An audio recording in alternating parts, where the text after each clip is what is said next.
our good brother Darius would say. What's the word, bro? Man? What's the word, man? Darius, come back, bro. We miss you, bro.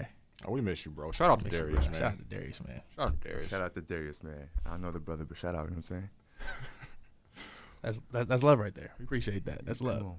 So how you doing, bro? Yes. Okay, I'll take it. I'm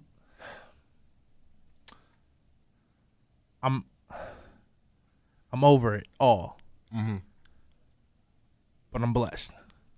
There we go. So I got to figure out a way around all of that. But I'm over it. That's for sure. How about you? How you doing, man? I'm good, bro. I'm good. I'm coming off a performance on, what was that, Friday, Saturday? Right. How did that go? Oh, it went well, bro. It went real well.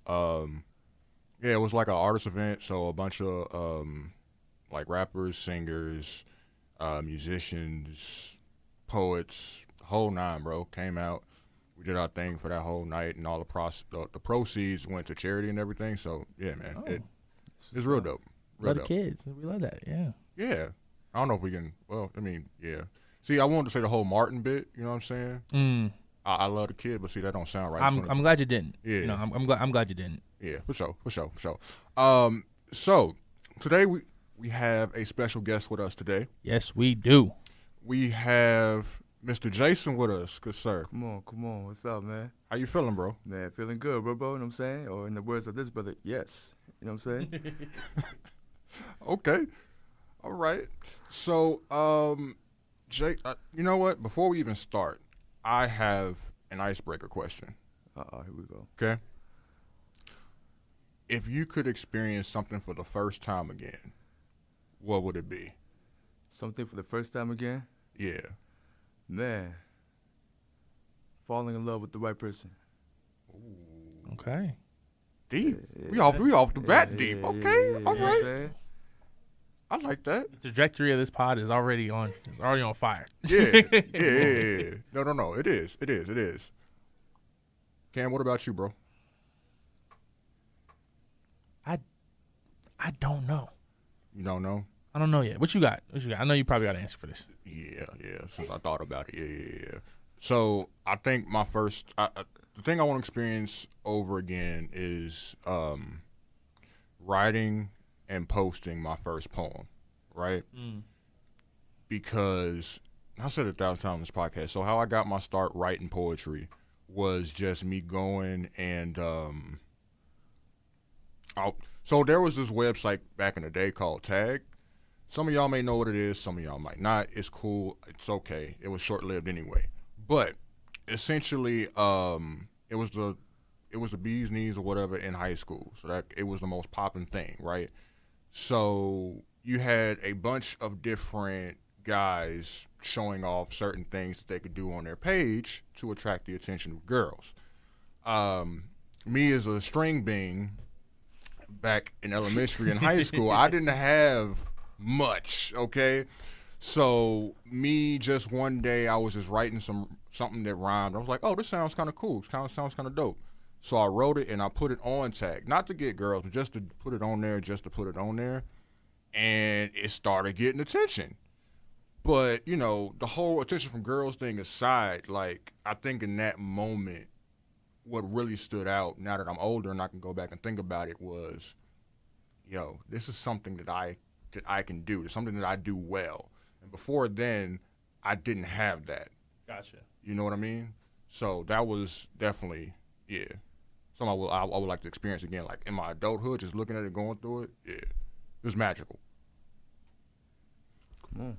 Yeah, I guess I have a hard time thinking about it, but if I go off kind of what you did, like my first performance in high school with music, I feel like that was one of those things where I was like, I wish I would have enjoyed that moment. Wish I could enjoy that moment again, just because ever since then I've felt a sense of pressure to keep going up, right, getting better. It's like, you know what, like I think to the point where like at this point, you know, like it's no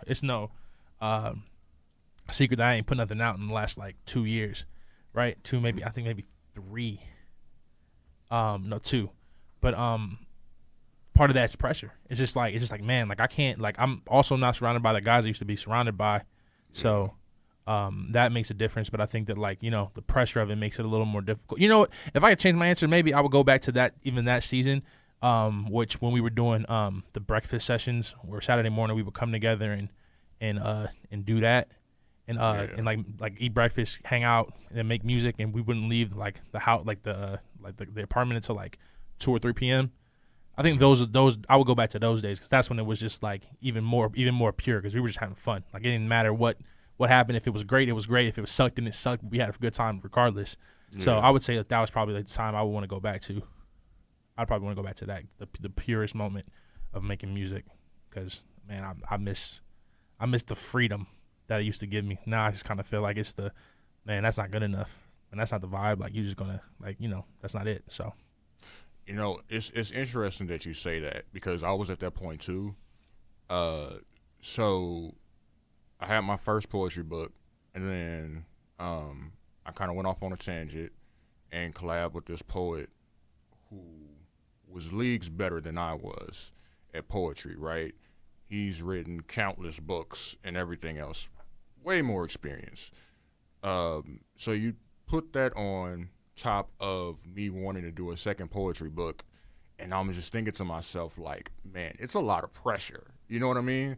Because I did so well with my first book, and now for the second one to try to top that, it's like, it's insane. Like, the amount of pressure that we as creatives, like, we can put on ourselves to wanting to be better than our last because I mean, if we're gonna be honest about it, a lot of times you're looked at as, oh, you're only as good as like your last best project or something like that, as far as a creative. So with that already being the pressure on you, it's a lot. It's a lot. But I ain't got no doubt, bro. Like when you finally do get back in the studio, if that's something that you want to do, and doing all of that, bro, man, you ain't worry about that, man. Because you think about it like this.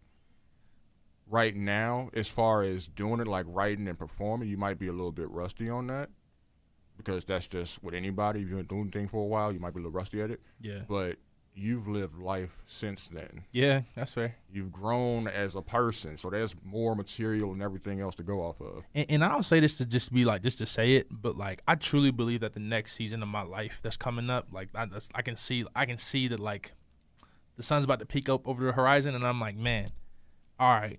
There's a great opportunity on the other side of that. I'm not going to say that like the best is yet to come is just what I believe, sure, right? But it's more about the on the horizon. I feel like there's an opportunity there where there's going to be time, space, and like the freedom to actually like think clearly, which I don't think I've had over the last like year, maybe even 2. Getting married and planning all of that and doing all that. Maybe I haven't had that capacity over the last 2 years, but I would say over the like in the next, hopefully the next few months, like. Some things are going to shift, and it's going to make it so I'm going to have plenty of time to even explore the feelings I'm feeling right now in a way because I don't have it right now. I don't have the time or capacity. It's like you got to just grind it out, get it done, keep going, keep moving, and at some point it's going to be cool, and we can like move on. So, yeah, man. But so let's keep it pushing. No, no, yeah, I can't wait. No, because it's like I know some dope people, fam. Yeah, Man, it's a pleasure to know you, bro. It's a pleasure to know you. It is. All right, man. We're gonna move. We're gonna move off of this. Too many feelings. Jaison. That's what I was doing, man. Jaison, how you doing? Oh, you transitioning to how you know dope people? That's a fact. My bad. I'm gonna let you do that again. All right, okay. You know, Vance. Okay. You know dope people, and one of those dope people, my man Jaison, right here, man.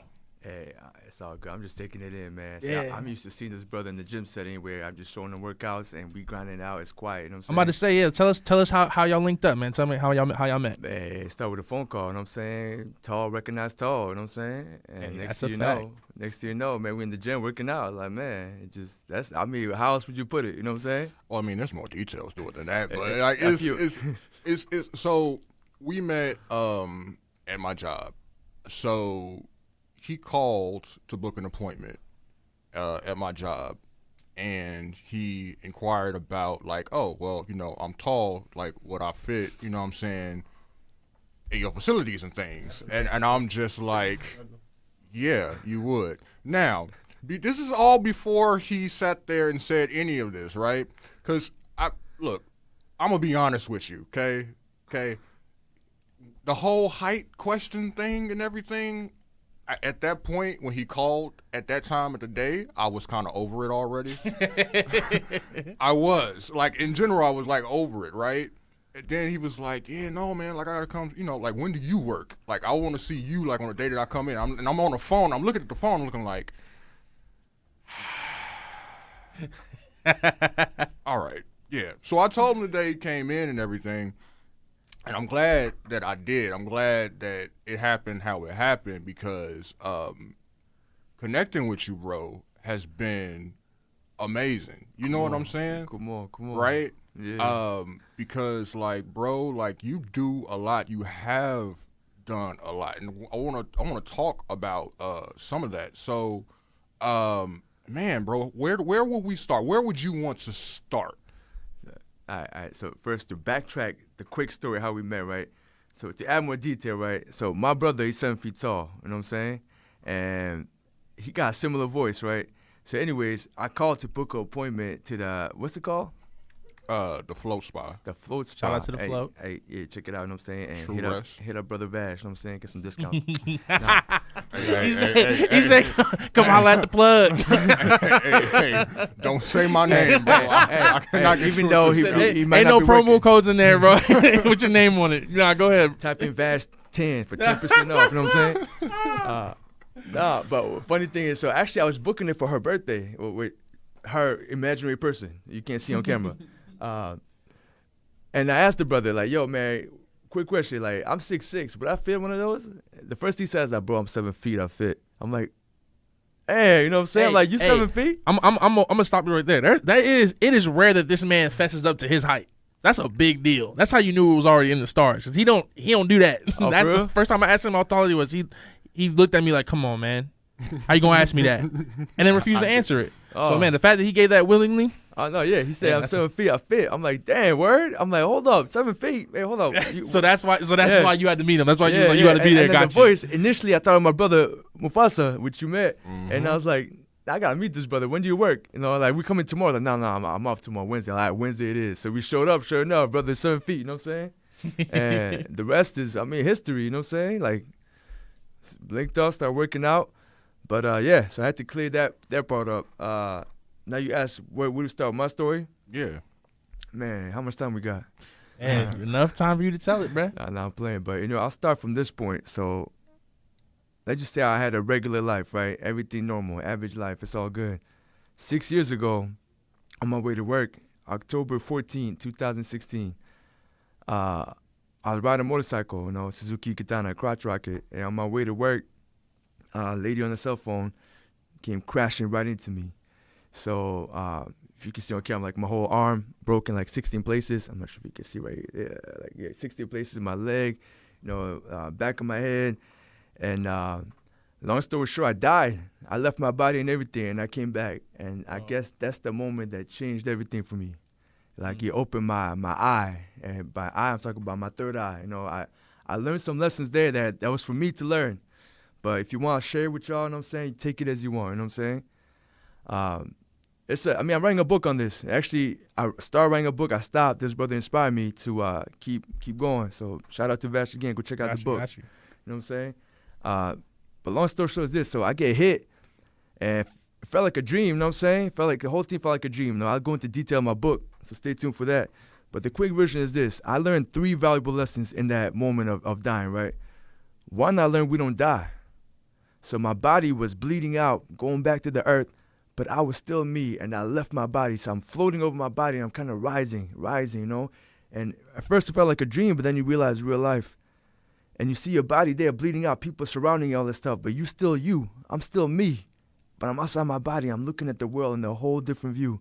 So the first thing I learned is this: we don't die.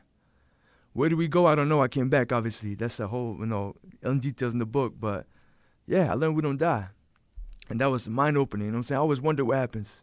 Where do people go? You know, like you see their lifeless bodies, whatever. Where are they? So I learned we are the light in the body. The body is the vehicle. That's as I said, what I learned. I'm sharing. You take it as you want. So 1, we don't die. 2 is this: while I'm in a state of light, I'm in my soul right now. I'm the soul outside the body. I saw the world for what it really was. And this is the most beautiful thing I saw. So the people around me, the trees, the animals, the insects, all living things were made of light. And I'm in a state of light, and I saw the world in a state of light. So in the physical realm, you see all these colors, you see all this, separation, all these different things. But in reality, we're all one love, one family. And, I guess when you die, you realize this. And most people go on, but I got to come back. And I guess I'm saying it right now in this podcast, you know what I'm saying? So that was a beautiful sight to see the world for what it was. We're all one big family, yet we're so, separated. So the key is to unify and to work together, The last thing I learned is this. As I'm rising and I'm dying, I'm leaving the earth, right? It felt like I'm going back home, It's kind of like a drop going back to the ocean, like a drop of light going back to an ocean of light, wherever that is. So as I'm rising, it's weird because you feel stuff kind of going to space in a way. But as I'm leaving, I realized the only thing I took with me was the love in my heart.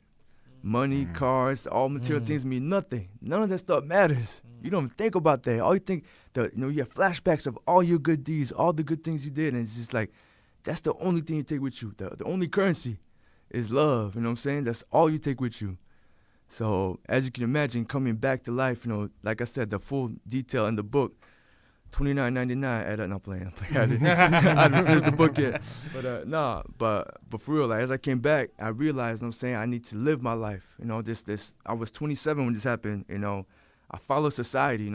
Get this, get a job.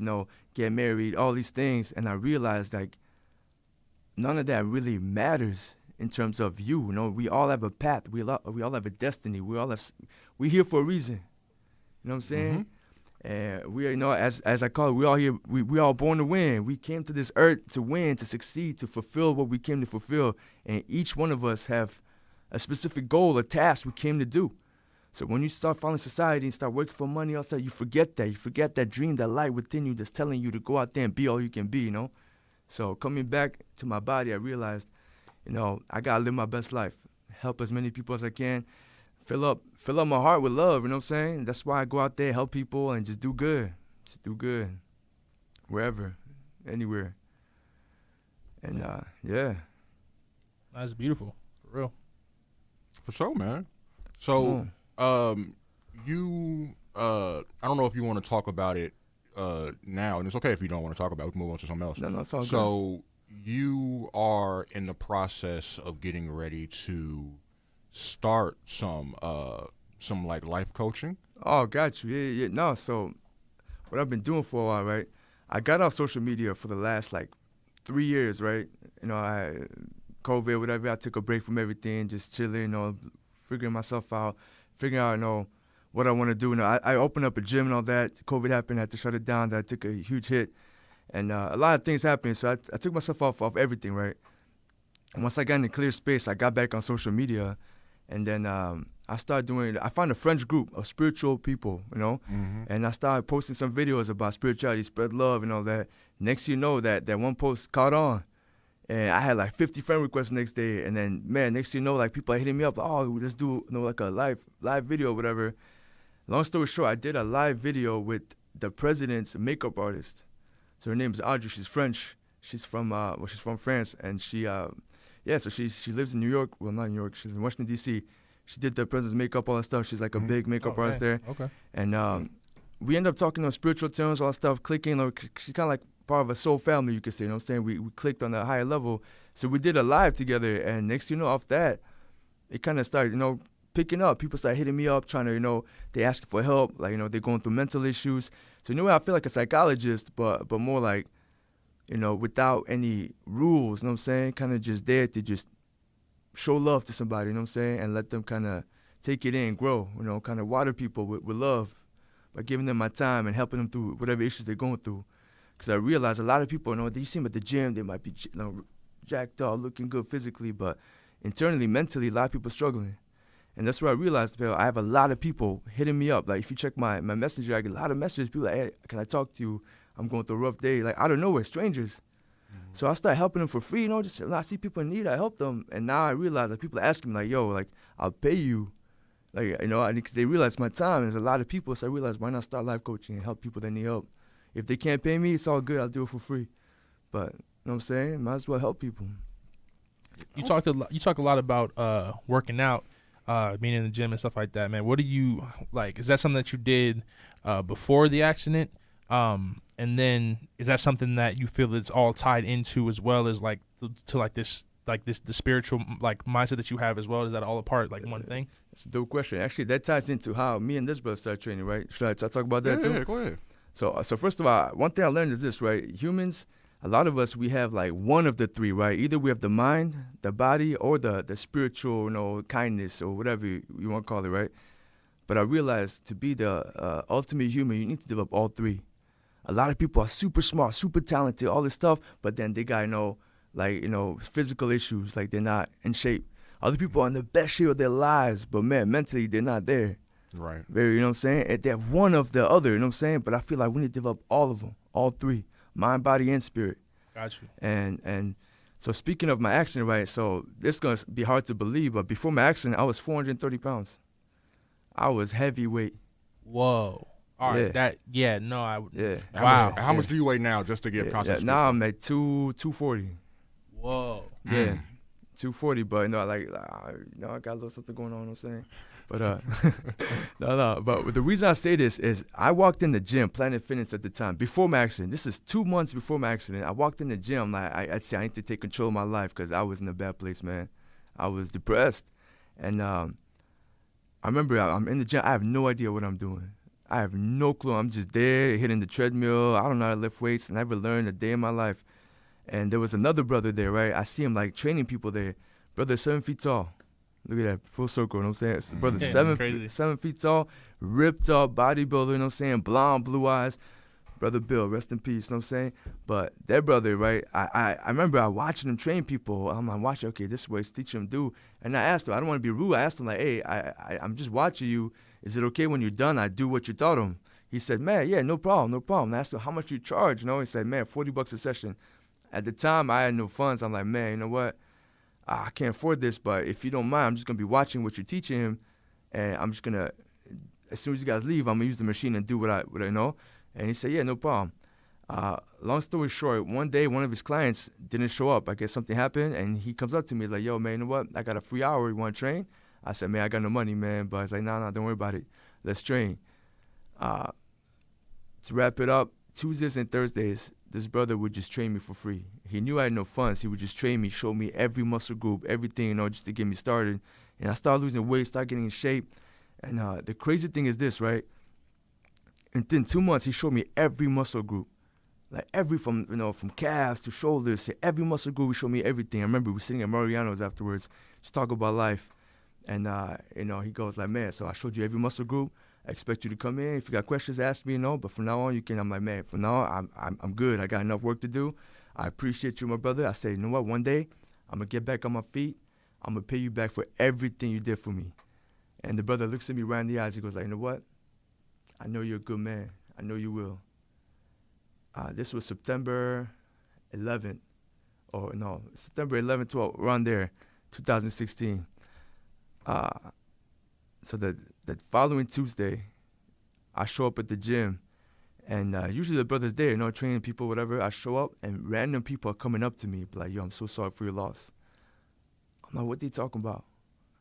You know what I'm saying?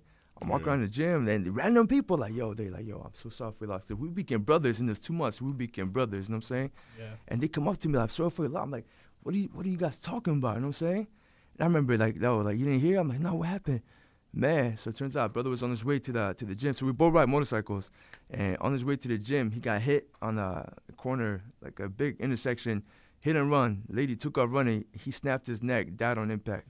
Wow. And I never got a chance to pay him back, you know what I'm saying? And they always kind of made me feel some type of way, you know what I'm saying? Like, yo, you made a promise to this brother, you're going to pay him back. And he gone. So coming full circle, you know what I'm saying? All this stuff, obviously I've been helping people, whatever. But now I see this brother, you know what I'm saying? 7 feet. The first thing I think of is my brother Bill, you know what I'm saying?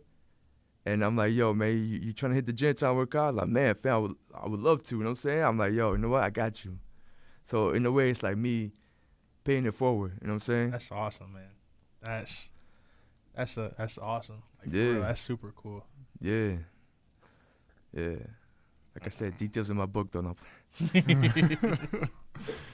Oh man, like that's like I remember when you told me that, and it's just like, yeah, man, like these things happen for a reason, bro. 100%. You know what I mean? Because like Cam talked about before about you about how, you know what I'm saying, we met on the, well, not met, but like talked on the phone and everything, and me telling you how tall I was. Yeah. Versus me just giving you a random number, because for a long time I've been giving people random numbers. Dog, this dude will go 6 foot something to people, and they'll look at him like, but we asked you how tall you are, and he's 6 foot something. Like, look him straight in the face, and they kind of they don't know what to do with it, because, you know, he said it, but yeah. So yeah, the fact that that's crazy. Yeah, no, like I normally say that to people, but I didn't say that with you. I told you real height. Didn't really necessarily know why, but we fast forward a little bit after that, and I meet Mufasa. You know what I'm saying? Yeah. And like we're having that conversation, me and him and everything. And I don't know, man, like something about it, like everything, like it just clicked. It's like, yeah, like all of this was like meant to be. And all of it, well, I'm not going to say all of it, a good part of it, a big portion of it is the height. You know what I mean? Yeah. And it's like, for me, like for the longest time, height has been something more of an annoyance than it has been appreciated by me. That's it. Right? I get that. But now I've come to accept it, because it is what it is. It's who I am. It's a part of me. It's not going anywhere. If I were to be in an accident, lose my legs and whatnot, and be in a wheelchair for the rest of my life, I'm still tall. I don't have my legs anymore, Exactly. but I'm still tall. You know what I mean? Like it's a part of who I am. But just being able to be comfortable, more comfortable, I should say, in the skin that I'm in, and then being able to look at the height from a different perspective and everything else like that. Cool. I think you and Mufasa, like you both helped me to realize that. You know what I'm saying? So now it's an appreciation of the height. It's looking at the height in a whole different light. Like somebody was telling me, or asking me before, like when I perform, like, do you get like nervous on the stage, like all the people looking at you and things like that? And I was like, you know what? No, I mean I don't. Like it's more of me being a little bit nervous of my performance, as far as like me making sure like I do everything right. I remember the words and like, you know, the pauses and things like that, rather than being nervous for me being on stage and having people, a whole bunch of strangers, just look at me for 5 to 10 minutes or however long they're looking at me for. You know what I mean? Because it's just like, ever since I was a child, when I entered a room, all eyes are on me. You know what I mean? So for me to be 31 now and having my whole life with people looking at me, it's nothing to get on stage and have people look at me, because I've already had this my whole entire life. You know what I mean? So it's just like looking at height differently. So I want to ask you both this, and I think maybe me and Cam, maybe we touched on it before, maybe off mic, but for you both, how has being tall been for you both? I know what it's been like for me, and I've talked about it on the pod before. I just talked about it now, but both of you being particularly tall gentlemen yourselves, how has the tall life been for you overall? Yeah, I mean, you want to jump in? Should I jump up to you? Yeah, go for it, man. I mean, for me, I understand where you're coming from, right? There was a point in my life where I felt like different, right? Because everybody else is short. Mm-hmm. You're the one tall brother. You're like, wow, how come I'm not like everybody else? You know what I'm saying? Mm-hmm. And that's like, I feel like that's like what society wants you to think. Society wants you to feel like everybody else. You know what I'm saying? And us being tall, we already stand out. And it's that battle, like, be yourself or be like everyone else, like society wants you to be, you know? But once you make that turn, you know what I'm saying, in your mind, like you realize you dope. You dope the way you are, you know what I'm saying? Like you born to win, as I say, you know what I'm saying? I'm here for a reason, I'm here for a purpose. Then it's like, man, you know what? Yo, being tall is dope. It's dope, you know? And me and Mufasa had this conversation, obviously off mic. You know, he put it like this, like, man, yo, Lil J, you 6'6", you good tall. Right, that's what he said. And then it's like, then there's me, you know what I'm saying? I'm just, you know what I'm saying? I'm a giant, you know what I'm saying? And I was like, And I was like, you know what? But see, for you, I get that point of view because from your view, right? But from my view, I'm like, bro, you dope as hell. Yo, you a giant human being. Look at you. You could probably pick up 5 people. You know what I'm saying? And see, you never see yourself how you really are. You know what I'm saying? You can see other people. You see the dopeness in the other people, but you never realize how dope you are. Yeah. Like, I see how dope you are. You know what I'm saying? When you even doing the martial arts, when you doing, I see your height, your arms. I'm like, bro, this dude can just smack people's foreheads from a distance and call it a day. You know what I'm saying? I mean, she's all camera, but I see how dope she is. You know what I'm saying? I see how dope Mufasa is, but no one really sees how dope they are. Even the sensei, you haven't met the sensei yet. He dope as ever. He don't see how dope he is. He think he a regular dude. You know what I'm saying? And that's I think it comes down to us looking within. You know what I'm saying? Like, instead of seeing the world like how we see it, is seeing what, I don't know, like, it's deeper than, I think it's deeper than the physical. It's just realizing you as a person, as a being, you just dope. Tall, short, skinny, fat, it don't matter. You dope. And that's it. Once you realize that, none of it matters. Just be your best self. You know what I'm saying? Yeah. Yeah. I got a different. So for me, height never really was like an identity piece for me because, first of all, my dad is taller than me and my younger brother are taller than me. So I'm the second shortest in my family, and I feel like I'm more identified with being that than being like the third tallest. Like, I'm like, nah, I'm the second shortest. So but I also feel like growing up for me, I was much more pressed about being the only black kid in the room than I was about being the tall guy. Like, it just never, like, being tall wasn't a thing for me. I feel like I didn't realize how tall I was. I distinctly remember I was chilling with a ex-girlfriend from like years ago. And I was with her friends, and her friends were like, "Hey, can you grab that thing off the top of the fridge?" And I was like, "Sure, yeah, whatever." And I grabbed it, and they were like, "Whoa!"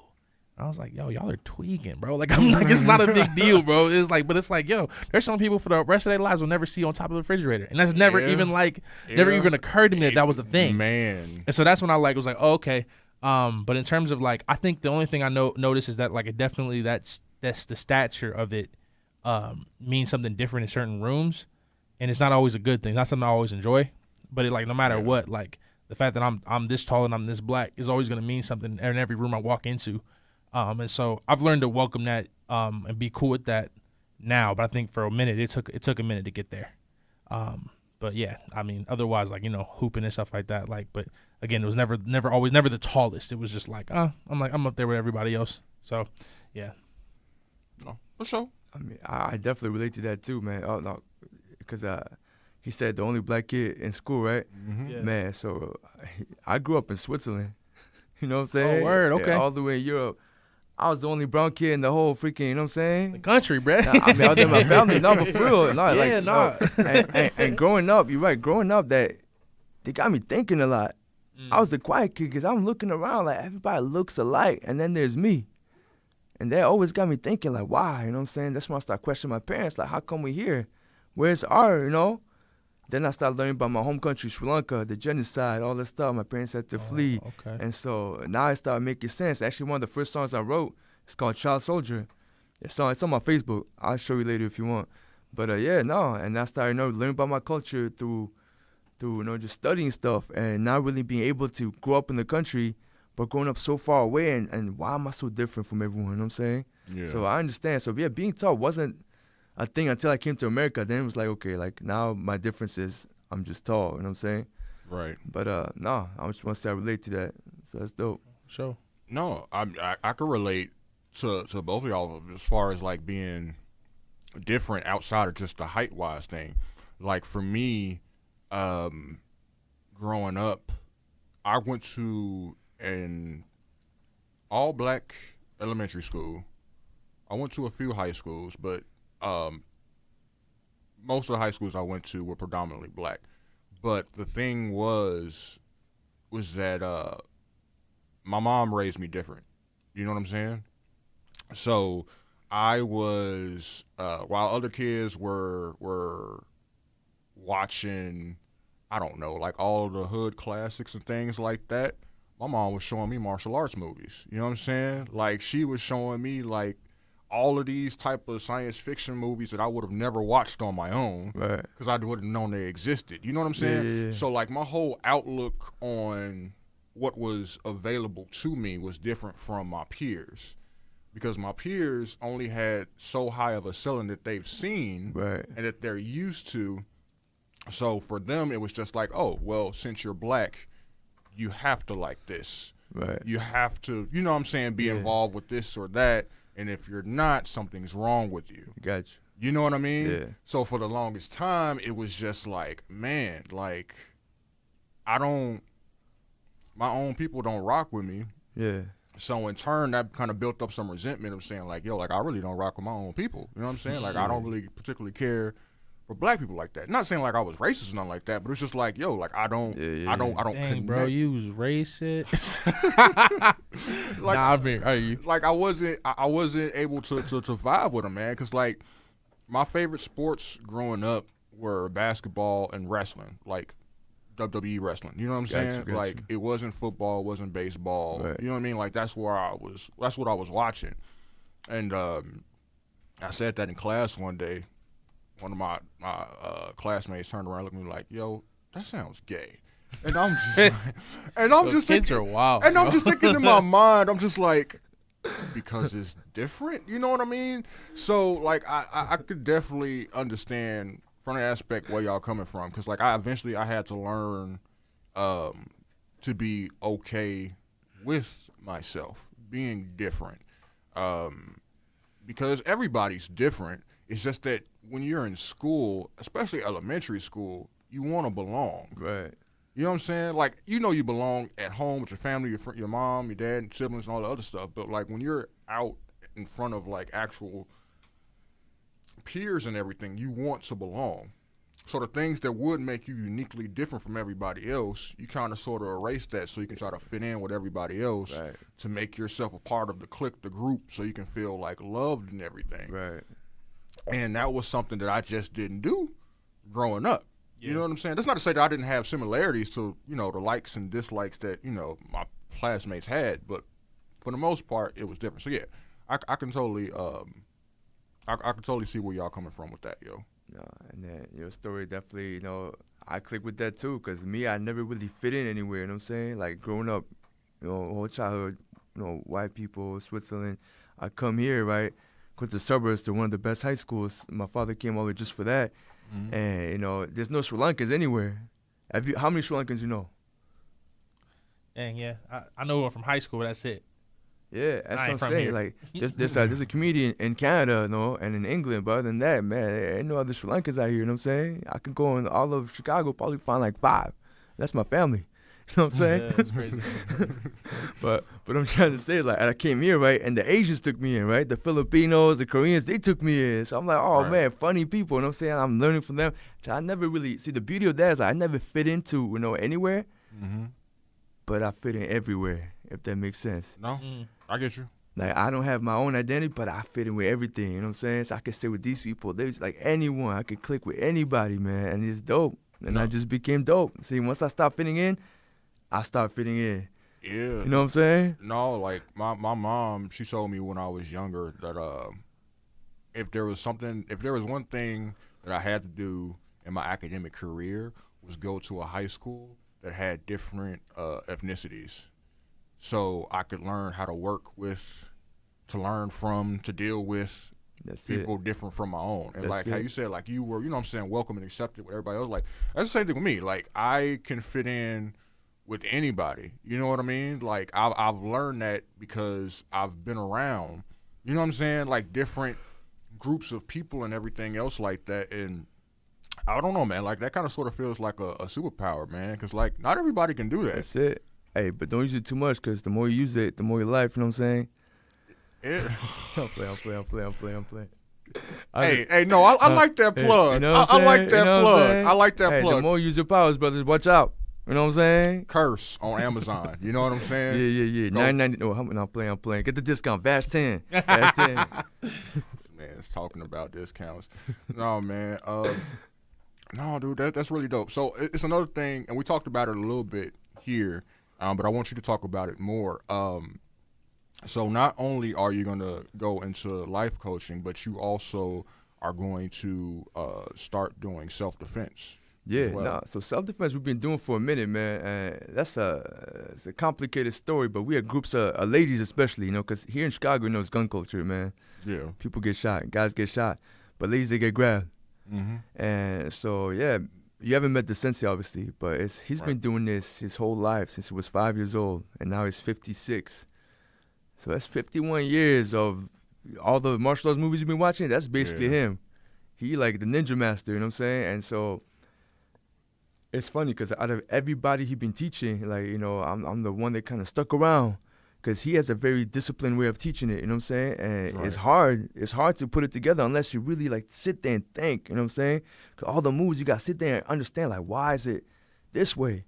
Mm-hmm. Why not this? Why not that? You know what I'm saying? Then once it clicks, it clicks. You know, Right. it's like a big puzzle. He gives you a piece here, a piece there, a piece there. At first, you're like, man, it's too much. Most people are like, nah. But it's a complete system, man. From knives to hand to anything. I could use this microphone. Like, a zombie apocalypse right now, I use this microphone and just, you know what I'm saying? Somebody comes in with, trying to attack us. Well, I could use this mic and mess up like 3 people. You know what I'm saying?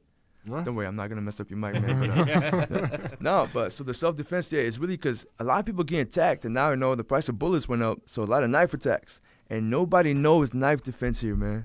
We even teach, there's 2 Chicago police officers that we've been teaching for a while. They use those things on the force.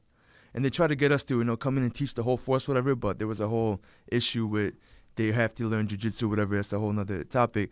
But yeah, no, so we teach knives and a lot of very basic, defense moves that anybody could do. It's not even like, most martial arts, the bigger you are, the more of a chance you get.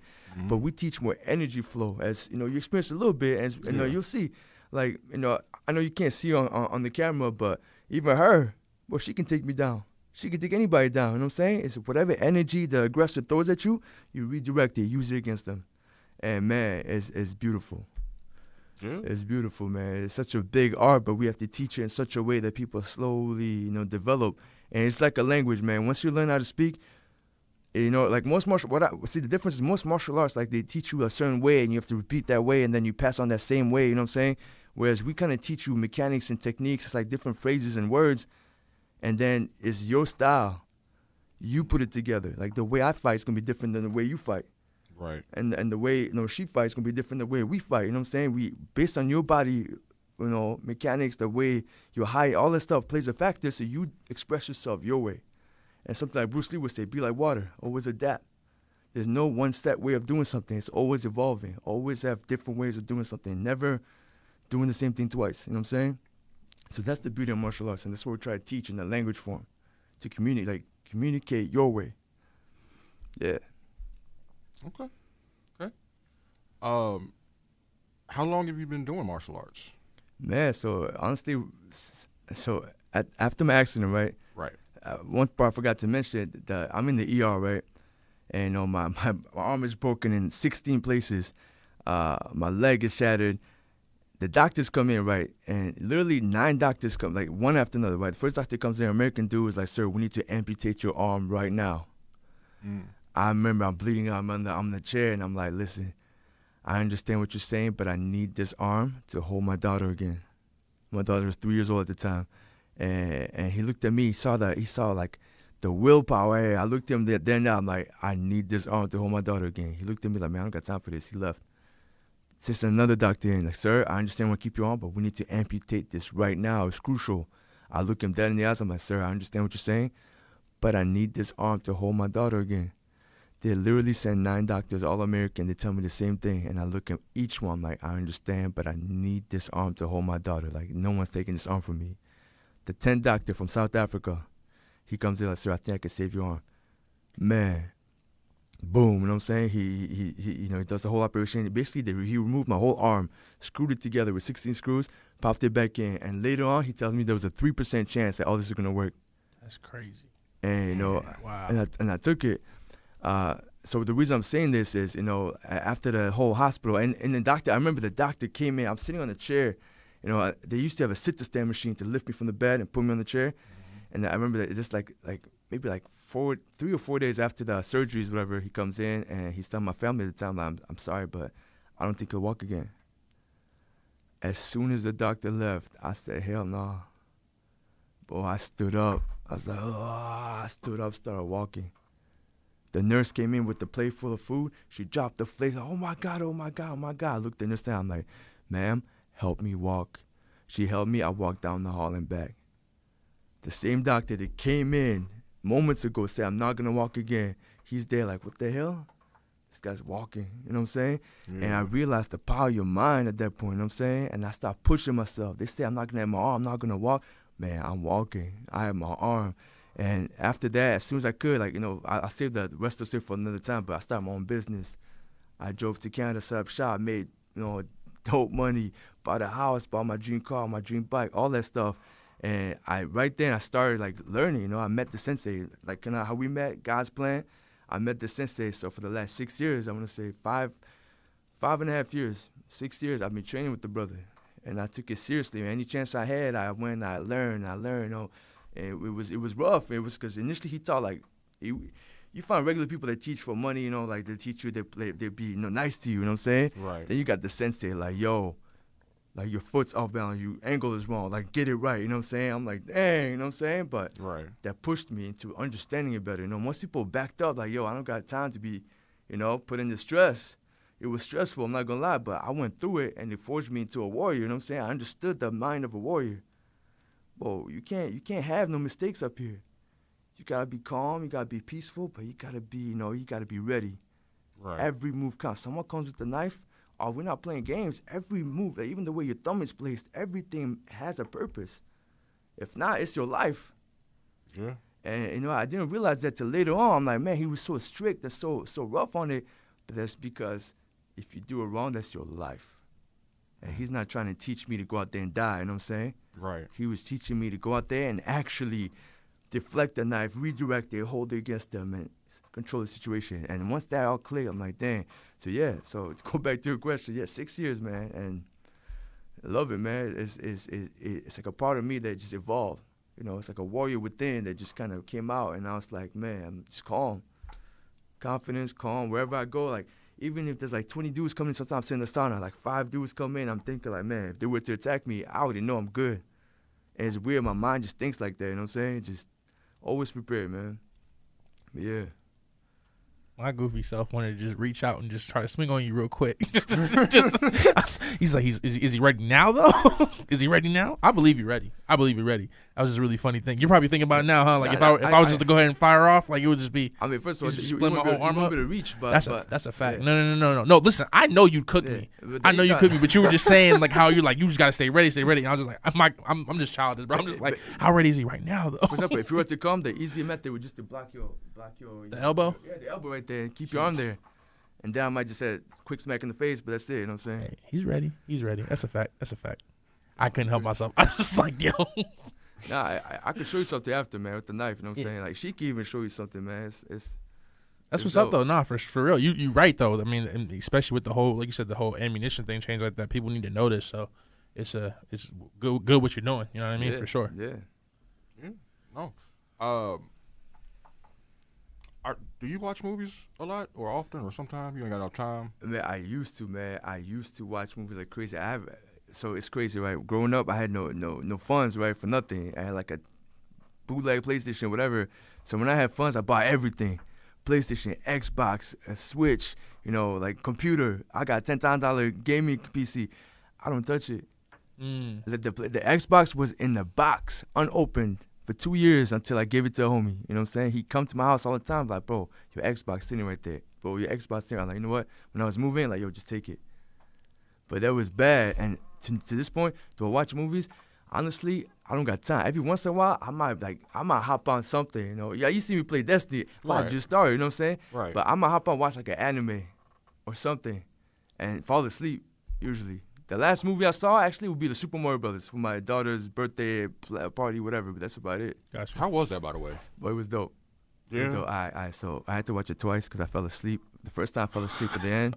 The second time I fell asleep in the beginning. So I put the two pieces together. But no, it was dope.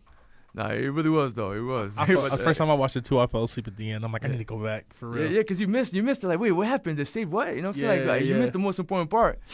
Yeah. And I had to rewatch. I purposely went to rewatch it. My daughter said, "Oh, Papa, I have a birthday party at the movie theater. We're gonna watch the Super Mario. I'm like, oh, you know what? I'm coming along. So I came along just so I could watch the ending, because I missed the whole part where they grabbed the star and all that stuff. So. Right. No spoiler. It's fine, B. But It's What fine. star? What I'm we talking about I'm here? about to say that is probably the most predictable ending to anything Super Mario ever, though. So like Right, you know, right. like spoiler, but not really. You know what I mean? But Stop still, it. you want to see it. You know yeah, what for I'm real. saying? That's real. That's Yeah. real. No. Yeah. I feel that. No, the question I was gonna ask. Have you seen martial arts movies before? Oh yeah, like Enter the Dragon. You know what I'm saying? Bloodsport, all that stuff. Okay, Cam, have you seen martial arts movies before? Nah, not really. I feel like I've seen maybe like can't think of the one I've seen, but it's probably like one. Probably that's it. Okay, I'll tell you what. I used to watch my granddad had all the Jackie Chan joints, but like I watched them in the background, so it wasn't like I wasn't like paying attention to the storyline. I was just like I could see all the action stuff that was happening, but I wasn't really paying attention like that. But so I'm aware of like the art of a martial arts movie. I can't tell you all the ones I've seen. Ip Man is probably the last one I can say. Like Ip Man 2, I think is one. Yeah. No, that's good. No, my question was gonna be like, what would be your favorite martial arts movie if you had to pick? But I guess for you, it'd be the default would be Hitman. Yeah, Ip Man, probably Ip Man. Yeah. Yeah. For you? Man, you know what? I would say I got two. Mm-hmm. Enter the Dragon, obviously, it's a classic. Yeah. But one that I don't know if you know, it's called Lionheart with Jean-Claude Van Damme. Yeah. He had, like his brother like died or something. He was to take care of his brother's wife and kids, so he fights just to make money to take care of him, all that. I don't know. We had that movie when I was a kid on like Laserdisc. There's this giant disc. I remember I used to watch that's the that. old school. Yeah. I used to watch that all the time. That was I love that movie. Yeah, no, mine is I mean, I would say two as well. The Raid and the Raid 2. Are you familiar with it? I seen it. Yeah, in the apartment complex. Yeah, I haven't seen man. Raid 2. I haven't seen Raid 2 yet. There was a Raid 2? Yes, son. Oh, it's snap. longer. Okay. It's longer. It's the action is more action for sure. Got you. I have to watch it. Yeah, no, it's dope. Yeah. No, those movies are dope. It's dope. And there's also, have you heard of like Ong Bak or The Protector with Tony Jaa? Yeah. Those are some dope movies. Yeah. No, I remember seeing The Protector in theaters because my mom took me to go see it. Oh yeah, no, that movie was. And that scene where he just goes up. It's a one scene thing. Yeah. They didn't cut once. The Yeah. whole thing. Yeah, it's crazy. That was dope. I need to Google like how many takes they had to do for that because you couldn't mess that up at all because it was all one shot. Yeah. And that was nice. That was real nice. Yeah. But Cam, bro, where we at with the time? Oh, we can wrap it up. We can wrap it up. Yeah, Cool. yeah. Take us home. Bet. Yeah. All right, Berber. Well, anything you got? Anything on your mind and your heart? Anything you wanna? No, man. I think we all good. Man, well, let me ask you this, Jaison. What you got coming up next, man? If people are wondering what you up to right now, what's coming up next, what would you say? No, I guess to wrap it up, you know what I'm saying? Like I've been getting a high demand of people trying to learn martial arts, all that stuff. There's no really ways to reach me or whatever, reach us. I want to say, 'cause it's not just me, it's a team, right? But website should be coming up soon. I'm pointing at this brother, but really, I gotta send him the content to put up there. But no, the website is gonna be, hopefully it's gonna be dope where people can go in, actually sign up, whatever, and we just want to empower people, man. Women especially in terms of self-defense, people in general in terms of life coaching. Like, by life coaching, what I'm talking about is like, I think the world's evolving. You know what I'm saying? We all stuck in the physical realm, always chasing paper money, which is, I get it, make your money, but we got to take care of our souls, you know what I'm saying? Take care of what's inside, a part of us that goes on, as I witness, but, to reach his own beliefs, I guess. But, no, life coaching in terms of, like, nurturing your soul and nurturing your purpose out here on earth, not just making money and to die, but to actually live and do what you're meant to do. That's what I say about life coaching, to help you figure out what your life, what you're supposed to do with your life, what makes you happy, what brings love to you, you know what I'm saying, and work on that, because at the end of the day, if you have a dream, you know what I'm saying, go for it. You'd be surprised how things just fall in place. Having faith, faith in yourself and in your dream, things just fall in place. You'd be surprised, man. Man, thanks. Man, thanks for being here, man. Thanks for coming through. Man, as we proceed to give you what you need, Brother Vash, take us home. Yes, sir. So, ladies and gentlemen, thank you for another episode joining us on another episode of Reset the Vibe. I'm Vash. That's Cam. That's Jason. Yo. Take care of one another. That's it. Be kind to one another. That's it. And as always, love. Peace.